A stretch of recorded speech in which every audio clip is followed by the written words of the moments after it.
Today, your phone does it all. It's your camera, your music player, your calculator, all rolled into one. But there was a time when every single one of those was its own machine, sitting on the counter or clipped to your belt, usually running on a fistful of batteries. We grew up with gadgets that each did just one thing, and did it well. Most of them are long gone now, but the second you see them again, it all comes rushing back. When that hot air popcorn popper came out of the cabinet, you knew the weekend had really begun. A lot of us had the Presto one, and it felt like every house on the block did too. You poured the kernels in the top, flipped the switch, and stood there with a bowl waiting for that first pop. There was that little butter tray up top that never melted the butter right, so half your popcorn came out drenched and the other half bone dry. And when it really got going, the pieces flew out so fast a good handful missed the bowl completely and scattered all over the counter. There was no piece of gear in the 80s that made a bigger statement than the Boombox. This thing sat on your shoulder like a second head, big as a suitcase, and it ran through D batteries faster than you could buy them. Some folks called it a ghetto blaster back then, and nobody thought twice about it. The sound quality barely mattered. Loud was the whole point. You cranked it on a street corner or the back steps, and suddenly the whole block was listening to whatever you decided they were listening to. You have 11 new messages. All right. Steven, it's Mom. Give me a call. I'm still your mother, you know. By the end of the 80s, about 3 out of every 5 American homes had one of these sitting right next to the phone. And nothing got you moving faster than racing home after school to erase a message before your parents walked in. Especially if you knew your teacher had called. You'd hit play, hear that voice start up, and your stomach would drop. But there was something about those messages. You could hear the pause, the breath, the TV going in the background, a whole little moment frozen on tape. Somewhere in almost every kitchen drawer sat an electric knife, waiting for the one day a year it actually got used. Dad would pull it out, plug it in, and those 2 blades would start buzzing away at the Thanksgiving turkey or the Christmas ham. There was even this faint metallic smell that came off it while it ran, and anyone who was there remembers it. The rest of the year it just sat there in the drawer, and some of us still pull that same one out every holiday to this day. Every classroom had one of these bolted to the wall by the door, usually in that creamed corn beige color that seemed to cover everything back then. You'd stick your pencil in, the motor would scream to life, and the whole room knew exactly what you were doing. Some of them even threw static across the TV if you ran one at home while your show was on. The tricky part was knowing when to pull it out, because a second too long and your pencil came back 3 inches shorter than it went in. If you had a calculator watch strapped to your wrist in school, you were carrying the future around with you. Casio first rolled these out in the late 70s, and by the middle of the 80s, they were everywhere.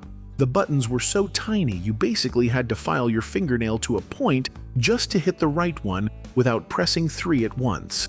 It marked you as a certain kind of kid, sure, but every other kid secretly wanted one too. And the amazing part is, you can still buy that same watch today. That rotary phone hanging on the kitchen wall was the whole family's only line, and dialing it took real patience. You'd stick your finger in, drag the dial around, and wait for it to click its way back before the next number, and heaven help you if you botched the last digit, because you started the whole thing over. The cord was another story, stretched and coiled a mile long so you could drag it around the corner for a scrap of privacy. And somebody was always yelling to hang up because they needed the line. You'd find an electric can opener earning its keep by the wall socket in just about any kitchen back then.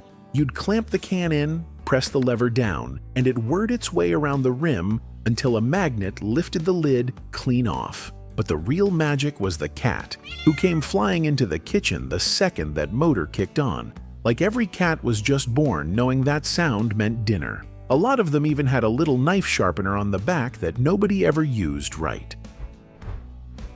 Before everybody carried a phone in their pocket, the pager was how the world reached you. It clipped to your belt or the waistband of your jeans, and when it went off, you looked down at a number and nothing else. No name, no message, just digits and a guess at who it was. People built whole little languages out of those numbers. 911 if it was urgent, 143 if somebody was telling you they loved you. It wasn't much, but that quiet buzz on your hip made you feel like the most wanted person in the room. Introducing this year's most affordable food processor, the all-new Veg-O-Matic. Its lightweight one-piece design makes it easier to use than complicated, expensive food processors. You didn't go looking for a Veg-O-Matic, it found you, right there on the television between shows. A company called Ronco chopped through a mountain of onions in seconds, promising it slices, it dices, and by the end, you were convinced you needed one. And plenty of folks did send away for one, and it worked well enough on a good day. The trouble was taking all those blades apart to wash them, which took longer than just cutting by hand. But the ones who had it kept it anyway, because they'd paid good money for it. For a few years in the 70s, the CB radio was basically the social media of its day, and a hit song and movies like Smokey and the Bandit turned it into a full-blown craze. Thank you, Mr. B. I don't know how to thank you. You can thank me by not getting caught. Have a good day, and a better one tomorrow, good buddy. Everybody picked a handle, the name you went by on the air, and keyed the mic to talk to total strangers. Kids would sit up half the night chatting with truckers rolling past on the highway, asking where they were headed and what they were hauling. There was a Smokey for the cops, a whole language you picked up as you went. Right here. And press the button. Okay. Hey, let's look. That's it. Hold it. Just a nice smile. Polaroid's deluxe SX70 land camera. There was pure magic in a Polaroid camera. The way you press the button and a photo slid right out the front, and every single person shook it to make it develop faster, even though shaking did nothing at all and could actually ruin the shot. You'd stand there watching a gray square slowly turn into a real picture in your hand. The photos came out a little soft, colors a touch too warm, but that was the charm. Somebody's mom had a whole shoebox full of them. Fondue had a real moment in the 70s, and for a while it felt like everyone was giving a fondue set as a wedding gift. So plenty of couples wound up with 2 or 3 shoved in a cupboard. But when it came out, it was an event. The whole family leaning in with those little colored forks, dipping bread and beef into hot cheese or oil. For a lot of families, it became a Christmas Eve tradition, one that plenty of them still keep alive every single year. So which of these did your family have, and which one did you forget about until today? Let me know in the comments, and check out my next video that just popped up on the right of your screen. Thanks for watching, and I'll see you in the next one.